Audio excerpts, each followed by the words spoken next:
You have had such an interesting journey from like a full-time job, then to leaving it to start this blog. And so I just want to take me back there. How did you make that decision?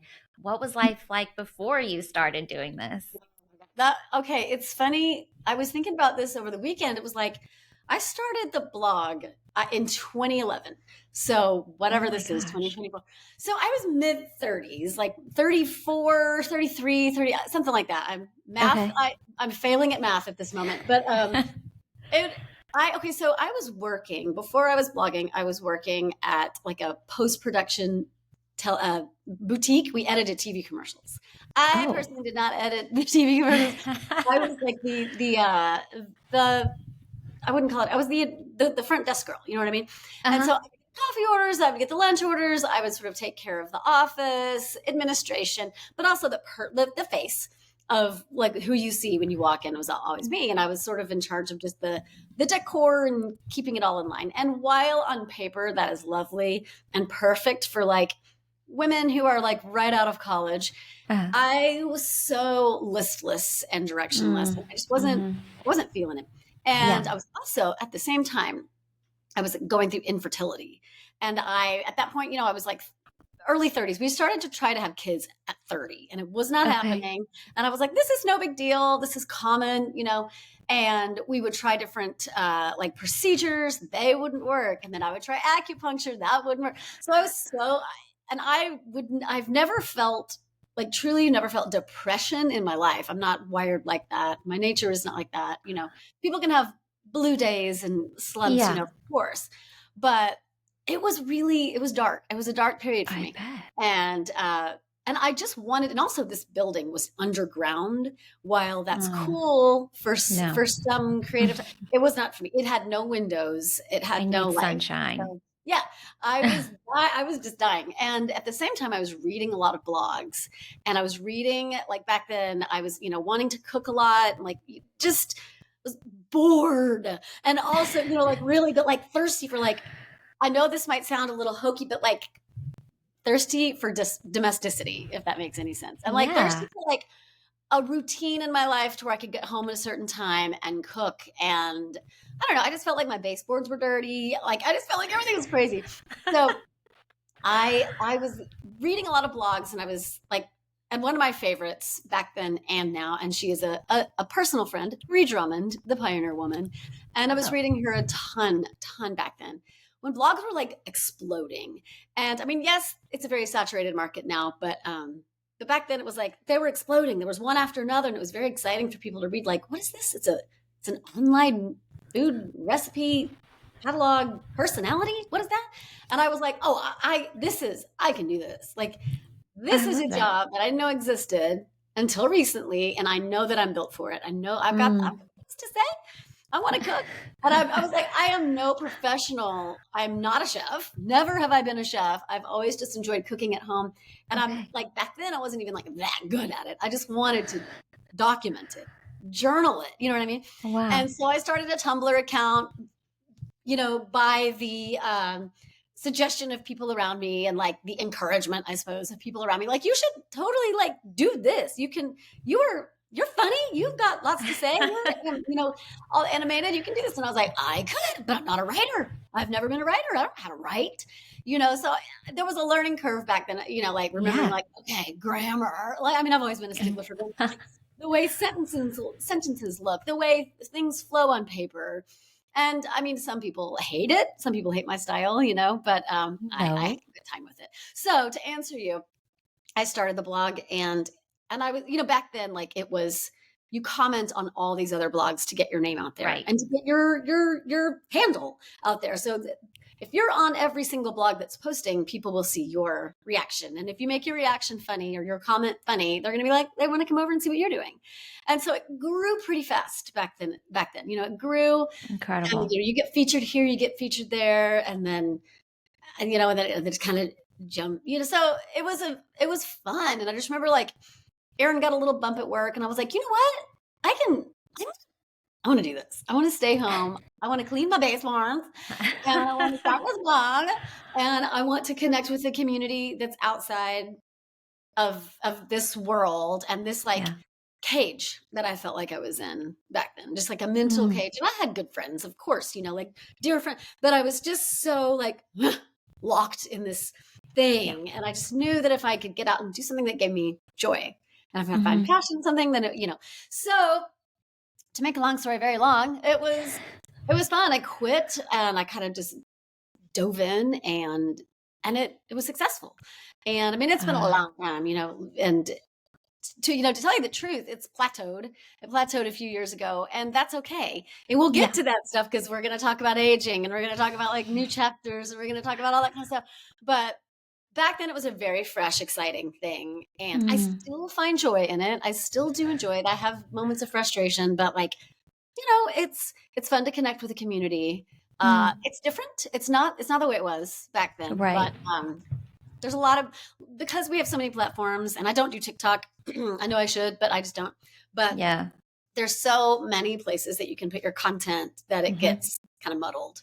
And back then it Yes. was just like you have a blog and people are going to come see you here. You can post it to Facebook and you can post it to Twitter. Like you can have your few little things, but now it's so So much much. that I get lost in it all. And I'm like, well, I Mhm. don't have time to keep up with all the young people. So, but yeah, What just about the documenting piece? Did you already know how to photograph or? whoa. And that is another thing. I had this crappy little point and shoot, and I was taking these weird airplane style pictures outside in this bad, weird, harsh light. And I remember that, and that was another era, like just scouring cookbooks and magazines. I remember I would like look at Real Simple and Martha Stewart Everyday Food and like just study the way the Wow. food looked and the way the plates looked and the depth and like this glass is a little bit further back. Let's fill this empty space over here. Let's fill this bottom space down here. Like little Parmesan on the table never hurt anybody. A little cracked black pepper kind of spilling over. So that kind of stuff I learned just by looking at it.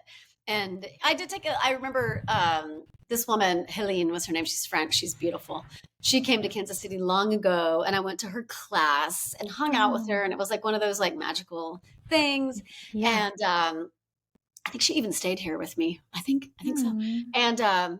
And we, became fast friends. And so I did, you just being in that and like everybody's really hungry, no pun intended, to learn how to do this and to showcase food in a beautiful way because the magazines do it all the time. Like, why can't we do it? We can. Yeah. We can. Incredible. So that's I like one love of those that you things. were curious. So many people they just won't do the thing because, it's new Yeah. and you don't really know how. But I Yeah. love that you just started and then, kept Yes. going. I can't say that that's what I would do now. You know what I mean? It's like just to Yeah. we'll get there, but I'm like again, I'm like, oh, learning something new. I don't know. Carry on, youngsters.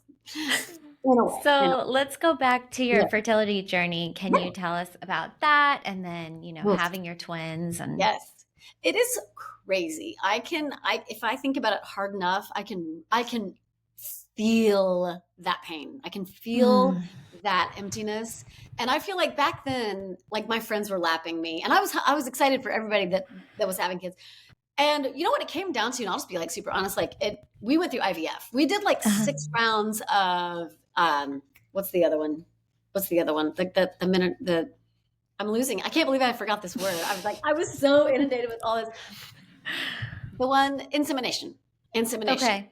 And we did like 6 rounds of 6 that. rounds. Did not work. That's the less expensive one. So I was like, we can do another. We Okay. can do a little simple round. We can do another. Wait. And then it Uh, got to the point where I was like, all right, I want to take a year off and I want to think about it. I yeah. did diet changes. I took weird supplemental pills and all that stuff. I don't know. Yeah. And then I got to this point where I was like, let's try IVF. Like, let's just throw all Hmm. of our chips in. And we switched doctors. And like, I was like, I need a fresh mindset. I need a woman to talk to. I need a woman doctor to look at me and like, like let's try. Oh, and I had a polyp that was removed. I thought that was going to be it. It wasn't it. Mm, I would find out my cervix was like on its side. And so we don't know. It was like unexplained infertility until we did the trial transfer, which I don't know if you know anything about IVF. It's like mm-mm. it's a big long process and like hormone, you give yourself shots every day. Uh-huh. And it's an easy thing. I was so terrified about it, but it ended up being okay. And when you get down to it, they do this trial transfer where they they like kind of shoot some dye up to see if everything's like clear in your Okay. fallopian tubes. But then they do like this little and they know exactly where they're going to go put the embryo or embryos in my case. And they were like, oh, well, your cervix is on its side. That's probably why this was unsuccessful for so long. Like, Good to know. been told that a long time ago. Yeah. But so that so I one boy, one girl, and I was like, let's go for it. And they were like, you want to put both of them in? I was like, of course I want to put let's do it. Yeah. So this was all when I was 36, and I was 37 when I delivered, which is a weird word, but Hey, how and exciting. And now yeah, they're 11. yeah, So what's it awesome. like now? 11 in January, and it's so fun, Chelsea, and It's so fun. it's so much fun. And I'm like, I go through periods where I'm like, you're here. Like, and I get ugh. Like, it's so hard for me to believe that they're here, after Oh, all this time and all this, like, I'm still met with disbelief, truly. incredible. And I'm going to cry. I know. Like, yeah. But you take all that, like, then you're in the grit of the days. And, Natalie plays soccer and Will plays guitar and he's taking this like engineer course after school. She's in Girl Scouts. Their social lives are chaotic and friendsful and fun. And like their best friends, their parents are our best friends. So Oh, the community is like divine. It's just divine and so much fun. And we just have a great time together. And so the days they're great. They're great. I always tell my mom, like, when she's like, what's going on over there? I'm like, there's a flurry of activity all the time. I'm obsessed with it. But I'm the kind of person that I like to get excited about things. And I like the days that can be created. You can find your joy and you can find your rhythm and you can find like of course there's stress with kids and, there's drama at school perhaps, or drama in the friendship circle, like things will happen. But like, I don't know, if you keep humor and communication at the forefront of it all and don't take anything too seriously, you're all good. It's all good. you're so good at that. Like Thank you. your blog and the way you communicate online, it's so full of fun and laughter and humor. Like, how has that spilled over into your real life? Like, is that kind of your I mean, and that's just me naturally. It's okay? perspective is everything. And I always tell my kids, like, you can go into your day, like you can choose the joy and you can choose the poetry and you can choose the beauty and you can find the joy. You can find the beauty of the day, like, if you want to. You can also focus on what made you mad or ask a bratty question, or you can choose to look at this negatively or get irritated easily. And I was like, and you're at no fault for that. I was like, kids will naturally, that's it. We all that's human nature. Right. But I do try to tell them, like, just look for the poetry today, like look for the beauty today, like look for the happy, look for the things that make you excited about the day, like look for the things that give you joy and the people that nourish you and the people that like inspire you. And if there's something that if someone is not giving you something that makes you feel good about yourself, then create space. It's always good to create, it's always healthy to create space in situations where you're not nourished and you're not growing. And that's a big thing for a kid to understand. But It is. little nuggets of that is all I try to instill. Like little like, look, be awesome, be kind, be good, listen, look around, like take in the weather, take in the scents, take in the laughter, because this is childhood. And Yeah. so often they don't tune into that. But if I can like kind of nudge them to tune into it a little bit, then maybe something will stick along the way. Who knows? It will. It absolutely will. Yeah. So you're 48 now.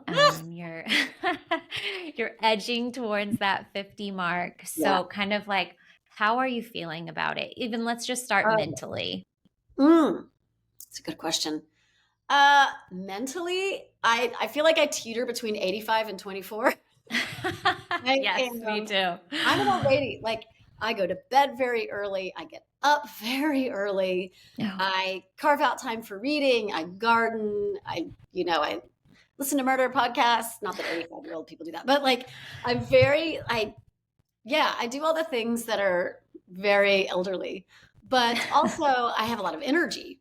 And I think you that do. I sleep well and I get up well and I drink a lot of coffee, but whatever. But I naturally I have a lot of energy. I run, and so that having that exercise a lot just sets the tone for me a few times a week. And Right. I I don't really, you know, so far I'm feeling still pretty fresh, if that makes sense. There are little things I've called my 40s the subtle sag because I remember like really little, like nothing's like major, but it's little details in the jawline and in Hmm. the neck gets a little crepey and like certain angle. I mean, I swear to God, like sometimes I will catch glimpses of myself in the mirror and I'm like, you good. Like she Yeah. still got it. And then other days I look like I have been discovered in a shallow grave. Like, who is this corpse? For What me, it's when I open my phone and that camera is switched back at me that yes. I want to die. Either that or if you go through the bank and like the mirror Oh, yeah. or or at any like grocery store or Target, the mirror, it's like don't look in Just that. don't. Like, don't even glance up. Don't even like check an eyebrow. Everything's fine. You are happy you're not looking. It's funny because, like I can't remember who it was recently. I don't know if it was Kate Winslet or some celebrity, some Oh, big yeah. celebrity that like, she was like, growing older is amazing. Like your face settles into your body more. It's like Yes. your face is who you are. And I'm like, bite your tongue. And in my brain, it's like, okay, then what you mean? Because mine is like going away from my body. It is like it's down and going away. And like just when you look at the iPhone, it's like, no, this is not settling. If by settling you mean like it's flowing down a river into the ocean of elderliness, then okay. But that is not at all. I don't know.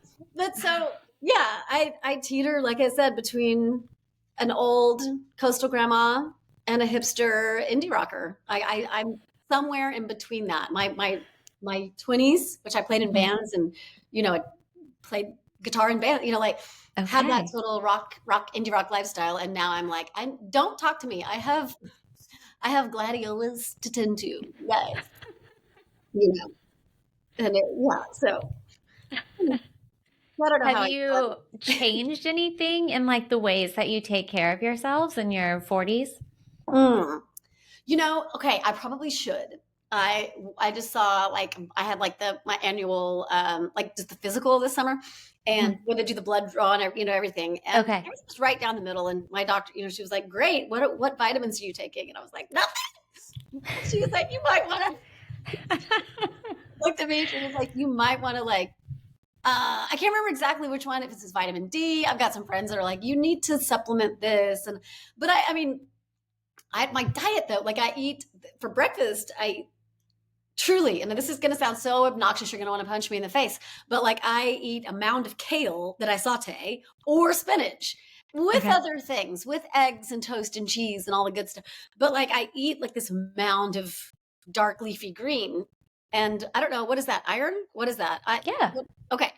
And who knows what other minerals? It's like it's like a All the secret. good So things. I'm like, well, if I'm doing this, then why do I need a vitamin? But I know I'm sure I do, and I'm sure after this podcast I'm gonna get like you should really try our. I know. We're going to get you on the baseline. That's what we're going to do. That's the thing that's like as I get older, hormonal shifts and all the things, and we know it's coming. But Yeah. when you feel, and I run a ton, but still, when you feel like you feel. And I drink wine too, and eat cheese and eat bread. So, I mean, I know that there are things I could get rid of, but also, no, no, absolutely not. Like those are the things that give me happiness and when I'm with my friends. Yeah. And but the waistline, it's a little different. So, how do you balance the demands of work, which I know that it is so much more time consuming than people I think tend to think. But how are you balancing that and then raising kids and Mm, gardening? It sounds yeah. like You running, know, all the things you're doing to that nourish yourself as well. yeah, that's a good question because I have reshifted my mindset on my job. And I mentioned earlier that I've sort of plateaued. I'm not what I used to be. Okay. I had a partnership with the Food Network for about 4 years, and those were Oh, like the best years. And things wow. out of my control, like COVID happened, and Right. we were just things. COVID got really complicated. So, um, Hmm. but those were some really great years, and it's not the whole sad that it's over. It is just happy that it happened. Truly Okay. feel so fortunate that I had those years with them. And it was such a Mm. good time. But when your face isn't on apps and on what this and that constantly, you're just, and my blog isn't, it was never like enormously popular. We've got the top 6 ones that are big. I'm not that. I'm a mid-range, as far as like the way I view myself, Hmm. it's all perspective. Some people might think I'm huge. Some people Absolutely. might think I'm piddly. To me, I'm kind of mid. But all to say, I was sort of my husband was freelance for a long time when our kids were smaller, and I was doing Okay. my Food Network years, and those were very lucrative years. Those were very good, and I had a Hmm. lot of partnerships. Things just change.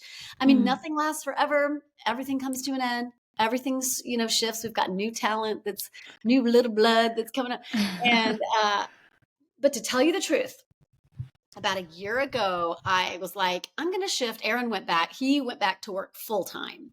We Okay. were sort of like, hey, I'm not the rock star that I used to be, and I'm okay with that. And this is no, this is truly like uh, genuine, transparent. Like I am okay with it. I have told my Oh, friends this in like private conversation. Like I'm okay not being like this huge blogger, like that. yeah. Like it was a few years ago. Like it's completely okay because the my joy comes from, this is gonna sound so hokey, but like the kids have so much activity. And I'm like an Mhm. Uber driver for them, like and their friends. Sure. I can practice 100 times a week. There's Girl Scouts and there are play dates and there are a million little things that Will needs to be at, Natalie needs to be at. And so I structure my days to my work is I try to get up 3 posts a week. And I've always been like that. But Okay. if I miss a day, I don't, that's fine. Like the world ticks on. My blog is to a place where it exists and it makes money because it exists, because the Hmm. content's out there Right. and the revenue comes in. So putting out new content, of course, that's lucrative, and like partnerships are. But the partnerships, I've had like 6 this year as opposed to 20, or 30 or whatever it used to be. And on top of Food Network, so it was a big chunk of Wow. work, was big back in And those what days. a, And they were wonderful, yeah. wonderful years. However, I wouldn't have time for it because my yard, I do all the yard work and I love it. I find a huge, Mhm. like, I like this, the flower beds and the things that I take care of. And, we're winding down now that it's close to mid-October. But, I'm mowing and edging once a week and watering every day and tending to all the things every day. And I have a lot of plants indoor also. So there's a lot of, like I was saying earlier, like the poetry of domesticity, like I love so much. You love it. And I'm gonna make butter after this, Chelsea. That's how much I love like butter. I got, I think, a heavy whipping cream.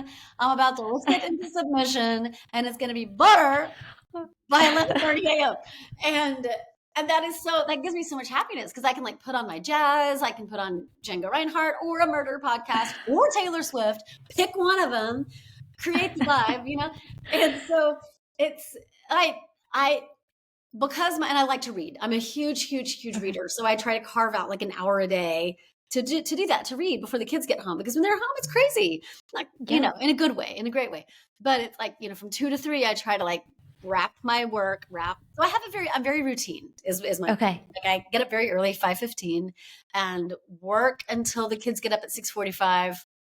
But I do puzzles like the New York Times, like all the puzzles, and once they're gone, I run and then clean up, and there's just a whole there's a routine to the day that I love. And Mm. I thrive in anchors in the day, and then anchors in the week, and then anchors, just life anchors, like just things that keep the ball rolling.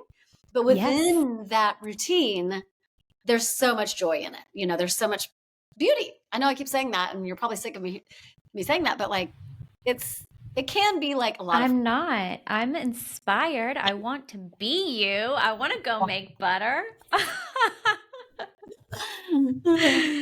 know. Um, This is another like, oh yeah, almost 50. I'm gonna make another log of butter. Like just here I go.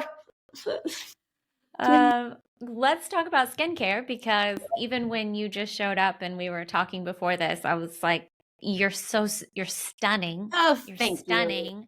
Thank you. What are you doing? I'll Teach PayPal us you your later. ways. Yeah. Okay. I sort of switch off on a lot of things a lot of the time. My friends, my friends are all roughly my age. We're all Hmm. between 30 and 50, and I'm sorry, 40 and 50, 39 and 50, and we, skincare junkies. We're always like, what are you doing? What are you doing? What's the newest? What's Right. right? But I recently I have been using. I made a concoction that I saw on Instagram, and it's castor oil and mixed with jojoba oil. And try to say jojoba to an 11-year-old girl, and then she's like, "Oh, what?" And I was like, "Jojoba," and yeah, it was funny. And frankincense, I don't know. And I mix. It's like 1 cup of jojoba oil, 1 cup of castor oil with like 20 drops of frankincense. And so I have that in a bottle, like it's a little serum, but I put on vitamin C before that, sunscreen. Oh, and oh my gosh, hyaluronic acid. Aren't there like 3 main things? It's like you do your vitamin C, your hyaluronic, and your sunscreen. And then at night, your retinol, right? Right. So I try to incorporate those things. I do retinol maybe 3 times a week. And so my night routine, it's something that's not even for your face at night. It's Elemis. Do you know the brand Elemis? I I think I'm saying it don't. right. Elemis. Actually, I want to do a partnership with them. I just might write them today because I love them so much. And it's a balm. It's expensive, but when you get the travel size, you can get it under $20. And I put it on at night and I just leave it on. I leave it on all night long. And Okay. it's technically like a cleansing balm. You're supposed to wipe it off, but I don't because it smells so good. And why would I wipe it off when it smells that good? So that's kind of what I'm doing recently is just Go Let's go back to the oil. Are you washing your face with it or you're just leaving it on? oh, I am I'm looking at my I so I do vitamin C, hyaluronic acid, sunscreen, and then I put that serum, my little homemade serum on over that, which Okay. I'm sure I'm supposed to do sunscreen at the end. But and then I leave it on and then put makeup on. I'm gonna But try it's a it. bit shiny. So sometimes I will blot with like a little beauty thing. What is it? A beauty blender. And Hmm. kind of blot out it's heavily shiny, but it smells good and it feels good. And I know that castor oil has all the benefits and frankincense does too. I don't know. I'm a sucker. It probably does nothing, but I'm like, this sounds great. I will make this like the hippie that I am and put it in a pretty bottle and look at it because that's what's making me happy. And I don't know, like serums are so expensive. And this thing is huge. Like this, They're expensive it's a big thing that I made, and so it should last the uh, rest of your life. the rest until I'm 84. What do you see happening next for you? Do you have any like goals for the future you? You know what I want? I'm going to put this out in the What? universe. This is what I want. This is exactly what I want. Okay. When Harry met Sally style. No, this is what I want. I want the egg on the side. And I want the. I would love to travel more. And what I would like to Hmm. do specifically is I want to go to places that I've never been, like Nantucket. I've never been Oh, to Nantucket. I've been to Martha's me Vineyard, but I've either. never been to Nantucket. I've never been to the Hamptons. Ina's in the Hamptons and she's everywhere right now, like Yeah. she has a book out or something and she's everywhere and I love her. And Hmm. I've never been to the Hamptons, and I've never been to what's the famous and like, oh, I've never been to Carmel in California. I've never Yeah. been there. I've never been to wine country in California. What's the big one? That seems like you would have Napa. I mean, it's made for me, but what I know. I want to go for brands, and I want to travel with brands and just document like small, quaint, lovely, cottagey, beautiful little towns, what their food is like, what their wine is like, what their culture is like. And I know that this is all very like you know, frou-frou and privilegey sounding. I know, but but I've never been to these places. And like Carmel Yeah. is crunchy and gorgeous and on the coast, and like I've never been to those places. But I want to go, and I want to go like with somebody who wants to take me and show me their culture and their wine and their food and like what the streets look like and what it smells like there and like the views and the people. So that's what I would love to do more. I would love to do that. I'd like to go back to Paris, France. I've only been once, and I want to go back to Paris. And I just think it would be amazing. And I don't even have to do European. It can just be like united, crunchy, beautiful little towns that, I mean, and I read a lot of Ellen Hildebrand. Right. She's all on I figured with the 90% Nantucket. Nantucket. And I've never been to Nantucket. And I'd love to get over to Nantucket. But it's like crazy expensive. But if a brand sends me, then, you know, Exactly. then I'm on that plane and that ferry faster than you can say nah. But yeah, I think it would be just a lot of fun to do that, to travel and document, because I make reels and I love that kind of Yeah. stuff. So, I mean, everybody makes reels, but you know, I just love that. I think that would be really a fun new chapter for me. Less recipes on the blog, more travel content, more little towns and, you know, cultural things around the United States, which is Yeah. what I think would be. So even though you're content with kind of the plateau, maybe Yep. your Mhm. blog has reached, it's still fun. Like you still have inspirations and things that you still want to keep doing Yes. with it. Yeah. You know, I'll keep shooting recipes and doing partnerships as long as the internet will have me, you know. And it might Yeah. not be I might not be churning out the content that I used to like when I was in my 30s, but you know, I still have things to say and still want to like gab with the Yeah. internet and gab with the community and talk about what talk about like I'm going to do a rug. I'm looking at this rug that's like up against my wall, and I'm shooting that today. I love rugs, and yeah, and little things like that. I like wine partnerships and home things, and you know, yeah, all the cozy content. Like I'm always into coziness and like just that. I was describing this to somebody the other day. I love the textures of life and the textures of the day to day. And it's like you can go through your day to day and drive to work and drive and look at them, blah, blah, blah, blah. But if you stop and notice all the textures of things around you, then that's when the world opens up. That's when like your own life opens up, is when you can get excited about all the textures that are around. And in your own kitchen, like create your textures. I go to a lot of estate sales too. So I'm always looking at old magazines and old style, traditional and crazy and whimsical and boho and cottagecore. And I take bits and pieces of all those little styles and try to create that world around me so that I have all of my textures. And textures can be in style. They can also be in your friends. They can, the people that you choose to be with. They can be in the activities that you decide to partake in. There's a whole lot of texture in life that is so beautiful. You just have to see it and create it. Just manifest it and create it, you know? So beautiful. Have you always had a knack for finding those textures and the beauty in the day, or do you feel like that's a learned I, experience? I think a part of it has always been in me. I've always been positive, always been like a bubbly sort of. My mom, like back in college, like I would watch Party of Five once a week, and she was like, "You need this show to ground you and to like remind you of like," because I'm always like. But yes, I mean, I've always been a thrifter. I've gone to garage sales since I was 18, 17, and also just being like being a college kid, like you don't have any money, like so Right. the way you can create your world is secondhand, and that always stuck. That always stuck. Yeah. It's like, well, secondhand is like there's so much charm, there's so much character in secondhand things that already have a story.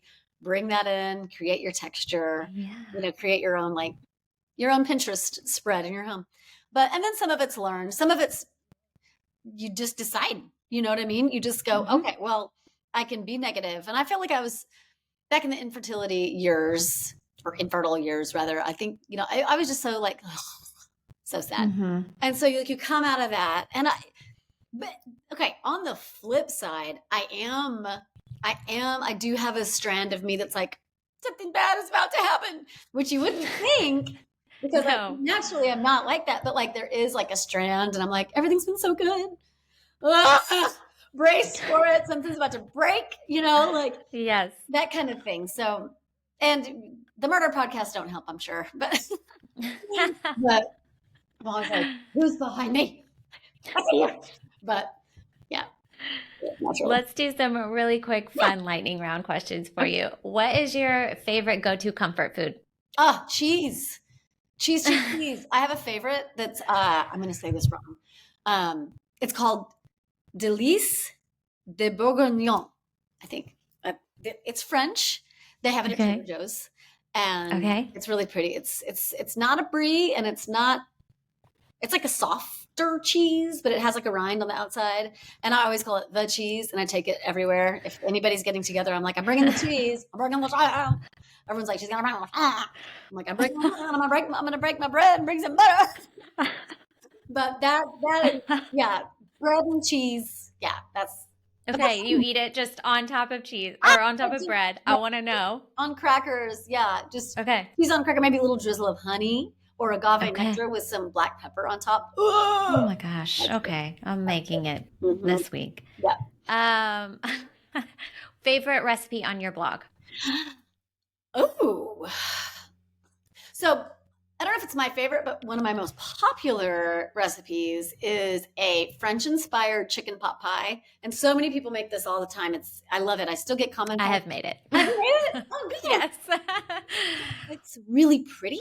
Sometimes the puff pastry can sink, and Yeah, mine didn't look like yours, but it was oh, and delicious. sometimes yeah, it's really strange. And I've made it multiple times, and I remember one it kind of sunk, and I was like, oh no, but sometimes it'll stay right on top and it bubbles up and it's like it's weird. It's like I don't know why it sinks or why it doesn't. I'm not a chemist and not a chef, so I don't know. But it's like, but that is that's my most popular. I don't know if I have a favorite actually. I make a lot of pizza and tacos. I mean, when you have Yeah, almost you're 11 busy. year olds, it's there's a pizza night and there's a spaghetti night. I love spaghetti and meatballs a lot. Love that. I try to Mm, make that often just because it's comforting and it's delicious and it works yeah. all the time. I don't think. Favorite book you've read recently? Oh, oh, that's hard. That's tough. There's no way. Okay, I just read. Okay, I don't even know if it's my favorite, but this is standing out. God of the Woods. I read it this summer, and it's a summer camp, but it takes place in like the 70s, like 75, 76, and a kid goes missing or a teenager goes missing at camp. But then you come to find out that like 15 years before that, her brother went missing. So are they linked? What's up with the family? Do they know anything about either one? Who's behind it? Is this random? Is it not? Or is it? It's like it was really, really, really good. The cover's really pretty, which I know I'm not supposed to judge, but it's a beautiful cover and it has a whole vibe. It's summery. So, now that we're in fall, I'm Yeah. reading. Okay, I wouldn't say it's a favorite, but on the internet I've told everybody that like we're in our Nicholas Sparks era. Like we're reading because I've not read Because it's any. fall. Yes. So I'm reading Message in a Bottle, and I'm almost done. I'll finish it today. And it's so straightforward, and it's so like you forget the way authors wrote in the 90s because it's like 1998. Oh, And but I'm not hating it. Like it's good. Like it's just like a comfort. I don't know. it is. Dialogue, there's not a lot of humor in the dialogue. It's so straightforward, and it's like Right. there's no references to anything because it was 1998. There's there's internet, but it's like only at work, and the way they describe the internet it cracks me up. But it's and the romance is so straightforward and old fashioned almost. But I'm really Yeah. loving it. It's fun, and I'll watch the movie after that. I really wish that I could give you Ellen Hildebrand is my favorite writer, my favorite author. And so her most recent, which was Swan Song this summer, was I great. read that one. Hey, yeah. Had you read the ones that are kind of I like think tied I to? had read like one before. Yeah. Oh, well, go enter your Ellen era. Celebrate my entire collection. You need to go back. She has like 30, 100,000 books. And she's so much fun because her writing is not, it's comfortable and it's relatable, but there's also imagery. Imagery, I said that word, Mm, imagery. And like you know exactly what's happening and where and what the people are. And because like she describes people in a way that you're like, I have a friend like that. I have an enemy like that. Like, you know, like I know someone like that. I know someone like that. I'm best friends with someone yeah. like that. I am not best friends with someone like that. And so every book, I mean, you just like she takes you right there. So I love the way she is with dialogue. I love the way she describes Mm, people and scenery and restaurants and houses. I love it all. I think she's just great. divine. I love her. Last one, because my dad was like a huge gardener. He had such a green thumb. I got none of it. And now he's passed away. So I'm left on my own here. So if I was wanting to go plant something, Oh, favorite, oh, easiest one for us oh novices my to get gosh. started. Okay. Well, okay. So giant zinnias are a very easy flower to, you can do it by seed. So this will be Okay. my start in March. You know, now it's a little too late, but like you can, or even start in February, you can start some seeds inside, keep Hmm. thing, or in a nice window, and then transfer them whenever you're in Arkansas. So you're going to be Hmm. warmer quicker than we are. And so you could probably get them out early April, maybe even late March Okay. in a garden. And the colors are vibrant and insane, which is funny because I don't have a lot of like vibrant colors in my house. I like muted colors and, you know, like old fashioned. I lots of greens and like, you know, I don't know, blues here and there. But my garden, I love a lot of color in the garden and a lot of purple in the garden for some really my Hmm. lavender haze era. But giant zinnias, like they're easy and they are show stopping. You should Okay. line like a fence with them. You can line them or you can border an area and they get really tall. I mean, some can get like up to 6 feet tall. Like you get California giant zinnias. So look into those, Okay. start them indoor in February and then move them out in the spring. And you will just, they're fun and they're easy. I'm doing it. Yeah. I'm doing it. Yeah. Bev, I genuinely loved having you so much, Oh, not thank because you you. just made me laugh so hard, but I really did feel like inspired. Something that you are so successful at is just feeling those connections and Yeah. noticing what's around you. And I do feel like I've kind of lost that in recent years, and you've really I inspired me understand that. to take note of that and to connect more. But I Oh, loved every part of it, and I'm super grateful. I feel very fortunate to be on here. So thank you so much for having me. This was a blast. What a good way to spend It the was so morning, fun. you know? Exactly. Yes. It's fun. Thank All right. Thank you. you so much. Bye. Bye bye.